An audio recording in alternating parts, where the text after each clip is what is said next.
Matius pasal 28 ayat 16 sampai 20. Saya siapkan firman Tuhan dengan jadwal lain, tapi kakak Evangelis Ananias Negro diingatkan saya bahwa hari khotbah di konteks yang pas. Terima kasih. Anu sesuai dengan harapan di kantor klasik. Oke, Matius pasal 28 ayat 16 sampai 20. Suara saya tidak dengar, mungkin kurang, berarti minta maaf karena saya selalu khotbah-khotbah di pasar, jadi suara saya semakin kering. Tapi saya akan berusaha menyampaikan, menjelaskan firman yang ada, akan memaksimalkan waktu yang ada. Oke, Matius pasal 28 ayat 16, 17, 18. Sudah dapat saya mengajar kepada kita bangkit berdiri, dan hari ini adalah di mana hari turunnya Roh Kudus penuh dengan sukacita. Entah orang percaya tidak percaya, hari ini kita merasakan namanya sukacita. Saya mengajar kepada jemaat bangkit berdiri semua. Kita akan menghormati firman Tuhan. Hitungan ketiga, 1, 2, 3. Dan sesuai murid itu berangkat ke Galilea, di bumi yang telah diberikan. Tema kecil di sini adalah merespon pemberitaan Injil. Dari mana merespon pemberitaan Injil? Kita lihat di ayat ini. Hari ini adalah merupakan harinya turun Roh Kudus, di mana gereja mula-mula berdiri, di mana hari Pentakosta disebutkan. Yesus memerintahkan 12 murid agar harus ke Yerusalem dan menanti 10 hari barulah turun Roh Kudus. Ini adalah janji. Seringkali kalau kita berjanji sama seseorang gagal, tapi ini mereka menanti 10 hari, karena ini adalah janji Yesus kepada 12 murid harus pergi ke Yerusalem dan menanti. Barulah Roh Kudus turun. Dari situlah akan berikan segala kuasa di surga dan di bumi. Tapi mereka harus dengan syarat, harus menanti di kota itu, harus menanti di Yerusalem. Itu ada syarat. Tidak berikan langsung pada mereka, tidak bisa, harus ada syarat yang mereka harus ikuti. Mereka harus ikuti di kota ini. Jangan pergi ke mana-mana. Jangan tinggalkan di kota ini, di tempat ini. Tapi kalian tinggal di tempat ini, di tempat ini, dan menanti di mana janji Roh Kudus akan turun. Dan mereka di sana, mereka taati perintah, mereka menanti, dan mereka setia di situ, dan mereka menyembah, menanti turunnya Roh Kudus. Itu syarat ya, itu syarat yang mereka lakukan. Barulah turun Roh Kudus dan berikan segala kuasa di bumi dan di surga. Ini adalah janji jaminan. Karena ini janji yang diberikan kepada 12 murid. Karena itu kita akan melihat di sini adalah 1, segala kuasa. Segala kuasa. Mereka sudah menanti 10 hari. Mereka sudah menanti. Mereka sudah setia. Mereka sudah menyembah Dia. Barulah turun Roh Kudus. Di mana gereja mula-mula Pentakosta. Hari ini dunia umat Tuhan sedang merayakan di mana. Saya tidak tahu Bapak Ibu menanti 10 hari mengikuti doa dan puasa, pribadi komunikasi dengan Tuhan. Saya tidak tahu, tapi hari ini bersecara fakta yang letakkan hari bersecara gereja mula-mula yang harus dirayakan harinya turun Roh Kudus. Itu menjadi pendahuluan. Dan kita lihat sesuai dengan pembacaan kita di ayat 18. Yesus mendekati mereka dan berkata, "Kepadaku telah diberikan segala kuasa di surga dan di bumi." Segala kuasa diberikan bagi mereka, ini 12 murid yang mereka sedang menantinya di Yerusalem. Roh Kudus melekat pada hati mereka, melekat pada seluruh hidup mereka. Mereka diberikan secara langsung kepada 12 murid. Segala kuasa yang berlaku di surga dan di bumi sudah berikan pada mereka. Ini hak dan ini melekat betul-betul pada hati mereka. Dan ini adalah langsung diberikan karena ini janji kepada 12 murid untuk harus pergi.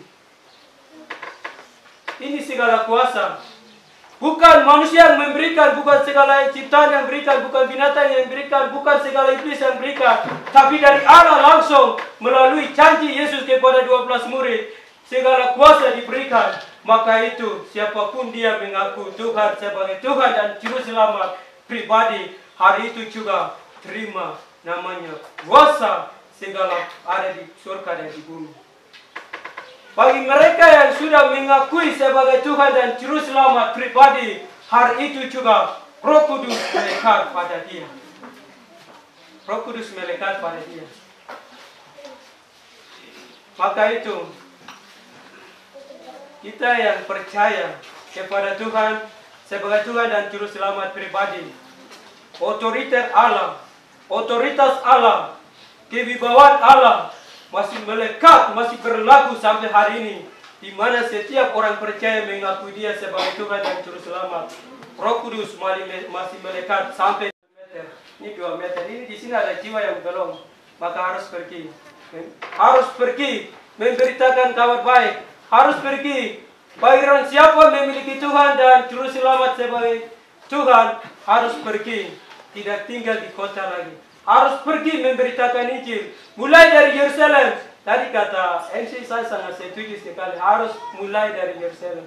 Pergi dari Yerusalem dulu. Melihat Yerusalem dulu. Baru memberitakan Injil kepada seluruh dunia. Kata pergi ini bukan sejauh berapa meter. Pergi artinya satu langkah. Orang percaya atau gereja harus pergi. Karena keluarga kita, saudara kita, teman kita, bahkan suami istri juga, kalau suami percaya Yesus, istri juga pasti belum. Harus pergi itu, pergi ke dia, mengunjungi dia. Karena itu pergi. Kita tidak menunggu-nunggu untuk pergi, harus sejauh. Saya harus, seorang hamba Tuhan harus pergi. Ini perspektif pada pandangan-pandangan orang selama masa kini selalu mengharap pada pendeta dan klasis dan gembala. Ini kata pergi ini menunjuk pada barang siapa mengakui dia sebagai Tuhan dan Juru Selamat harus pergi. Gereja harus pergi. Tidak menunggu pada seorang hamba Tuhan yang panggil STH dan MTH. Tidak sama sekali. Oh, latar belakangnya sekuler kah, teologi, barang siapa mengakui dia terima Yesus harus pergi. Ini tidak bisa terabaikan. Pergi ini tidak bisa terabaikan. Harus pergi.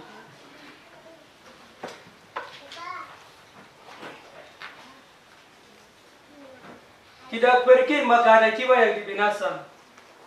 Tidak pergi karena ada jiwa yang masih terlantar. Tidak pergi karena ada jiwa yang masih merajalela, masih di dosa, masih ada dalam maut. Maka harus orang percaya pergi. Harus pergi. Satu perintah untuk harus pergi, memberitakan Injil. Bagian yang kedua adalah carikanlah. Saya tidak keluar dari konteks yang kita sudah baca. Bagian kedua adalah jadikanlah. Jadikanlah ini kata yang paling unik yang diambil oleh Yesus dan disarankan kepada 12 murid. Harus jadikanlah. Jadikanlah. Jadikanlah istilah sederhanakan bahwa mengasihi. Jadikanlah itu tidak mementingkan diri, tidak mengatur dari pribadi ke keluarga saja, tapi jadikanlah artinya bahwa mengasihi. Siapakah dia? Latar belakang kecil besar dari suku mana? Tidak memandang. Tapi jadikan mereka sebagai sahabat. Jadikan mereka sebagai mengasihi dia. Dan jadikanlah dia. Ini cocoknya. Jadi kata jadikan ini cocoknya itu. Ini salah satu teman sahabat saya. Mungkin dalam satu seangkatan. Satu seangkatan saya sudah terima Yesus. Tapi teman saya ini belum terima Yesus. Hidupnya jelas bahwa masih dalam kekacauan. Tapi ketika dia mendekati saya dengan dia sedang beromong-omong. Saya berkata kepada dia begini, kawan, saya senang. Kita dua selalu bertemu, selalu duduk diskusi, dan selalu berjalan. Kawan, saya mau supaya di surga juga sama-sama. Teman ini nanti bawa pulang dengan apa? Mungkin dia akan penasaran kah? Itulah, jadikanlah. Jadikanlah segala. Ini metode yang sederhana. Tapi dia akan pulang dan merenungkan. Semua orang jadikan sahabat. Jadikan mereka untuk masuk kerajaan Allah sama-sama. Jangan pernah memusuhi karena kepentingan. Jangan pernah memusuhi karena latar belakang yang terbawa. Itu tidak ada sama sekali. Jadikan mereka dari keluarga, dari anak, dari keluarga, dari umum, sampai ke seluruh dunia. Jadikan mereka semua sahabat seperti Yesus. mengasihi. Demikian juga kita saling mengasihi. Itulah kata jadikan. Kata jadikan ini sulit juga. Saya kadang-kadang ketemu teman-teman juga, saya tidak pernah jadikan mereka seperti sahabat terus. Tapi saya selalu dibiarkan karena itu lewatan terus. Kira-kira itu lewatan. Tapi dimaksud di sini adalah di mana kita ketemu saudara teman kita belum terima Yesus, ajak dia, kawan. Kita hari ini sama-sama juga, kawan. Sama supaya kita di surga juga sama-sama kah? Nanti dia akan bilang apa? Di surga juga kawan sama supaya kita sama-sama kah? Setiap orang Injili yang sudah percaya Yesus harus pakai metode seperti ini. Harus pakai metode ini. Untuk jadikanlah jiwa-jiwa yang tersesat, yang terlantar, jadikan mereka bawa kepada Tuhan. Itu jadikanlah. Jadi sesuai yang kata saya, jadi silakan bosan-bosan. Dan yang ketiga adalah dan memuridkanlah. Ini ada kertas yang saya siapkan. Kata muridkan, ini banyak orang hari ini belum terima Yesus. Dan banyak angkatan ke angkatan, dari generasi ke generasi harus muridkan. Muridkan adalah bukan semua orang dia akan datang sendiri. Dan dia akan terwujud sendiri. Walaupun dari sekian banyak orang Kristen, walaupun sekian banyak jemaat diaspora, tapi kata murid ini tidak semua orang. Kata murid tidak semua orang. Karena itu, murid adalah pemberita Injil. Murid untuk memuridkan yang akan menaati semua perintah. Yesus inilah perintah langsung kepada 12 murid yang pengikut Kristus. Kepada mereka, seorang murid menaati perintah-perintah Kristus serta mengikuti dia dengan segenap hati. Murid akan sendiri datang dengan kerelaan hati. Kita banyak orang tapi murid akan satu. Dan murid ini tidak sembarangan. Murid dalam dunia sekuler, murid dalam dunia pekerjaan bukan. Tapi murid sejati dalam siap memikul salib dan siap memikul perintah. Itulah namanya murid yang mengikut Kristus. Murid yang penuh mengambil komitmen bahwa saya siap mengikut perintah Yesus. Bahwa saya siap pelaku Injil. Saya siap waktu susah senang. Saya siap akan menghadapi. Saya siap akan menanggung. Pada akhirnya susah senang. Dia harus selalu ada. Karena itu bagi dia itu harus terima. Harus terima. Karena itu murid. Kalau bos perintah, siapapun tidak bisa. Murid harus lakukan. Waktu hujan, waktu tidak hujan, waktu ada uang, waktu tidak ada uang. Murid harus taat pada perintah bos. Demikian juga bagi saudara sekalian yang terima Yesus sebagai Tuhan dan Juru Selamat, wajib taat pada perintah Yesus. Itu hukum. Jadi murid itu tidak semua orang dan tidak segampangnya. Orang mempersiapkan murid itu tidak gampang. Karena itu harus mengikuti jejaknya bos. Orang mempersiapkan murid, menghadirkan orang itu tidak gampang. Karena dia harus mengikuti jejaknya perintah bos. Kalau tidak, diusir. Kalau tidak, didelete. Tapi murid mentaati. Karena murid harus ikuti perintah bos. Demikian 12 murid benar-benar.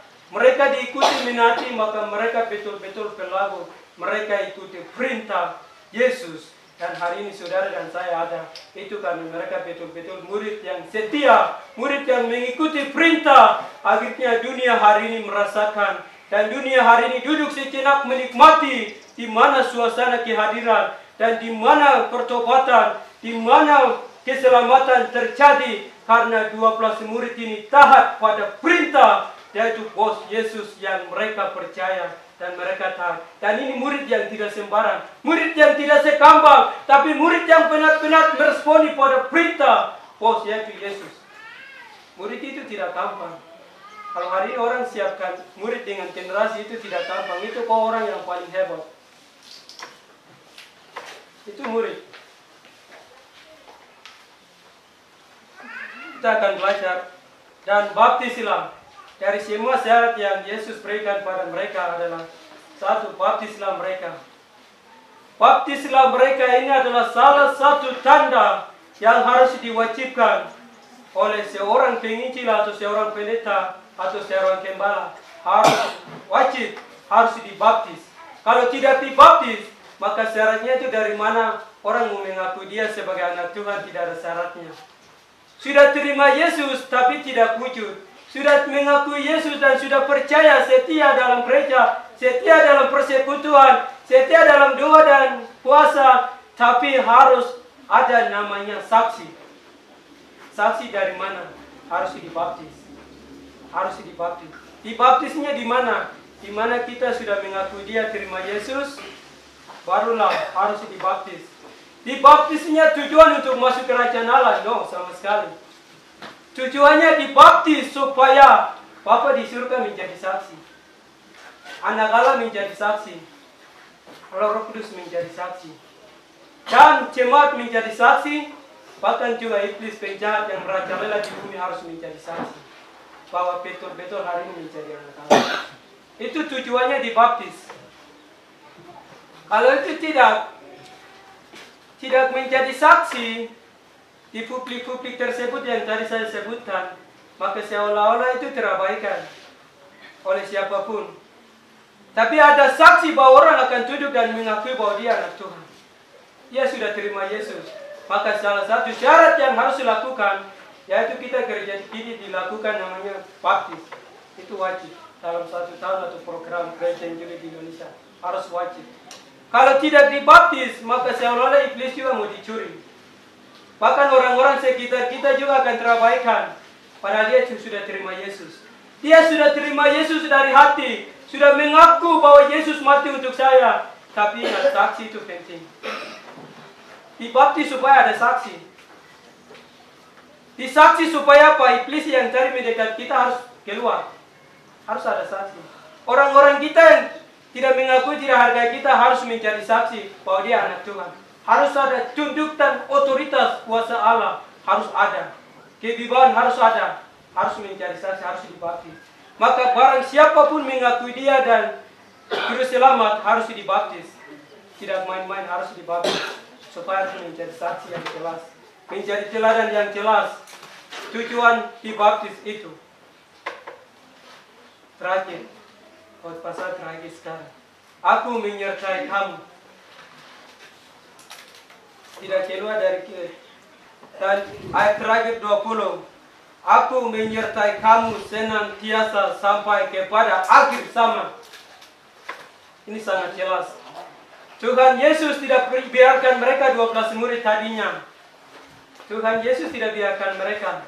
Tapi sungguh nyata realita dan fakta terjadi dalam kehidupan mereka adalah benar-benar ini janji, salah satu jaminan khusus pada mereka adalah ini janji jaminan.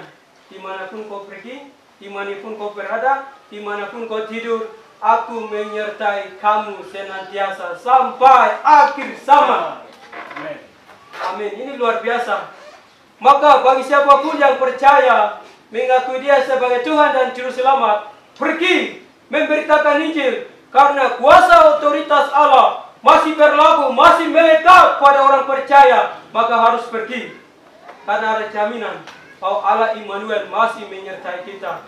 Kita ada di bawah jurangga, kita ada di bawah lembah, ada di gunung, ada di pasar-pasar, dimanapun kita berada, memberitakan Injil kabar baik, Allah menyertai kita. Jangan pernah melihat dari segi kekurangan, jangan pernah melihat dari segi keraguan-raguan, jangan melihat dari segi kelemahan. Itu soal biasa. Justru itulah 12 murid masih bertanya-tanya, kami bisa pergi tapi dari mana? Tapi Allah melekat pada mereka. Dan Yesus sudah melihat isi hati mereka. Kamu pergi saja, aku menyertai kalian. Kalian pergi saja. Tugas kalian pergi, memuridkan, baptislah mereka. Aku akan menyertai kamu sampai akhir zaman. Dan ini gereja harus lakukan ini. Gereja harus pergi. Orang percaya harus pergi, tapi harus memberitakan Injil dari Yerusalem. Saya sendiri penginjilan lapangan dan saya tahu persis. Gereja Injili di Indonesia berikan bahwa penginjilan belum selesai. Tapi sungguh nyata dalam gereja Injili di Indonesia adalah namanya penginjilan pribadi. Itu sama sekali tidak ada. Saya melihat di setiap pasar, di lembaga, di kantor gubernur MRP, kami semua masuk dan kami khotbah-khotbah orang besar sih. Kami pernah khotbah di hadapan Lukas juga. Lukas kau duduk karena Injil. Kami pernah khotbah di hadapan Lukas bahwa di kantor kolong langit ini harus memberitakan Injil, karena tidak ada kuasa lain yang selamatkan kita, hanya melalui kuasa Yesus yang telah selamatkan kita. Maka itu dimanapun kita wajib memberitakan Injil. Dan betul sungguh realita yang terjadi di Papua, khususnya kota Jayapura, Injil sudah terabaikan. Sudah tidak mau mengakui Injil, sudah tidak mau percaya pada hamba Tuhan. Ini sudah terabaikan, maka Injil pribadi sudah terabaikan. Ini benar-benar terabaikan. Ini saya sangat setuju dengan Bapak Dr. Dennis, harus memulai dari bersama, harus kembali ke online. Saya tidak memihak pada dia, tapi itu kebenaran yang harus kita patuhi. Dan saudara sekalian yang kita sudah percaya, yang sudah dibaptis, ini tugas. Kalau kita mati, wah rugi sekali. Rugi. Kita tidak memberitakan Injil karena kuasa di bumi dan di surga sudah ada pada kita. Tapi kita masih tahan-tahan. Kita jadikan kuasa itu seperti bantal, seperti sesuatu yang kita taruh dalam lemari, seperti tas yang kita jaga seperti laptop. Ini kuasa tidak seperti itu. Ada kuasa harus pergi memberitakan Injil. Maka dalam situasi dan kondisi di mana Paulus memberitakan Injil, di mana Paulus mengalami situasi kondisi yang sulit, tapi Paulus betul-betul beriman kepada dia di situasi di mana orang-orang terpecah, di mana orang-orang sendiri menolak Injil, tapi Paulus benar-benar beriman kepada dia yang setia, karena itu adalah Injil adalah kekuatan Allah. Karena itu Paulus berkata, "Paul to have faith in the faithful one." Paulus meyakinkan bahwa Injil adalah kekuatan Allah. Dan Paulus benar-benar meyakinkan bahwa gospel is power of God. Injil adalah kekuatan Allah yang melampaui segala sesuatu. Maka siapapun dia harus beritakan Injil. Karena kuasa sudah ada. Kuasa Allah sudah ada. Barang apa jadi kita tunggu-tunggu. Harus beritakan. Siapapun dia. Angel kecil, besar, tua, muda tidak membatasi. Tapi kau sudah terima Yesus, berlaku. Wajib memberitakan Injil. Tidak menunggu jabatan-jabatan gereja. Itu waktu yang tepat dan waktu yang dimana posisi yang pas. Sesuai dengan ikuti level, sesuai dengan anggaran dasar gereja Injil di Indonesia. Tapi memberitakan tugas Injil adalah barang siapa mengaku dia terima Yesus, Injil ada di tengah-tengah. Bagi siapa mau memberitakan Injil ke timur, barat, utara, selatan, silakan. Yang penting kau memberitakan Injil. Karena Yesus akan lihat dimanapun kita berada. Maka Yesus sarankan kepada 12 murid, pergilah, jadikanlah mereka, mulai dari Yerusalem, Yudea, Samaria sampai ke ujung bumi. Ujung bumi di mana? Ujung bumi itu di mana kita berada dan memberitakan Injil itu di situ ujung bumi. Jangan pernah berpikir ujung bumi ada di Sira dan Papua, no, sama sekali. Tapi arti daripada ujung bumi adalah di mana kita berada memberitakan Injil, disitulah kata ujung bumi ada di situ. Maka Tuhan akan menyertai kita di situ. Dan semua dari ini adalah tidak ada orang yang pergi, maka tidak ada orang yang selamat. Tidak ada orang yang memuridkan, maka tidak ada orang yang memegang amanat agung. Tidak ada orang yang dibaptis, maka tidak ada jemaat secara resmi. Itu tidak ada sama sekali. Tapi harus lakukan beberapa syarat ini. Tidak menunggu pada gembala, tidak menunggu pada siapapun. Saya percaya hari ini tidak mengantuk dan bosan-bosan. Tapi firman Tuhan datang kepada kita, kita terima perintah ini. Terimalah perintah ini dan bawa pulang. Tidak biarkan di sini. Terimalah dan bawa pulang. Karena itu, tidak ada orang yang diutus, maka jiwa masih terlantar. Tidak ada orang yang memberitakan Injil, maka jiwa masih terlantar. Jiwa masih terhilang terus. Harus ada orang yang memberitakan Injil. Barulah akan dengar Injil, maka harus mengalami pertobatan dan keselamatan.